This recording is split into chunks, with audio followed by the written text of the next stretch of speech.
એકમાત્ર પુરાણ એવું છે કે જે ભોગ અને મોક્ષ બંને એક સાથે આપે છે. ભગવાન વ્યાસ તો ત્યાં સુધી કહે છે કે જે માણસ દેવી ભાગવતને એક ક્ષણ માટે સાંભળે ને, એક ક્ષણ, એની પણ સંસારમાં દુર્ગતિ નથી થતી કોઈ દિવસ. એક ક્ષણ માટે સાંભળે. યે શૃણવંતી નરા ભક્ત્યા ન તેષાં દુર્ગતિ ક્વચિત.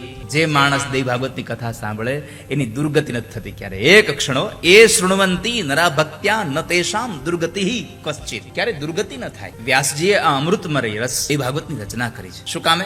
તો કહે છે કે કળયુગના અલ્પજીવી જે જીવાત્માઓ છે, સદાચાર રહિત જે લોકો જીવન જીવે છે, ઓછી આયુષ્ય વાળા છે, એને કેમ આનંદ મળે એના માટે થઈને દેવી ભાગવતની રચના ભગવાન વ્યાસે કરી છે. અમૃત સમાન છે આ કથામૃત છે. અમૃતમાં કથામૃતમાં એટલો તફાવત છે. અમૃતને પીવે એ એકલો અમર થાય અને કથામૃત પીવે એની 71 પેઢી અમૃત થઈ જાય, અમર થઈ જાય. અમૃત પીવે એ એકલો અમર બને અને કથામૃત પીવે એની પેઢીઓ અમર થઈ જાય. દેવ્યાહ કથામૃતમ કુર્યાત કુલમેવા જરામર.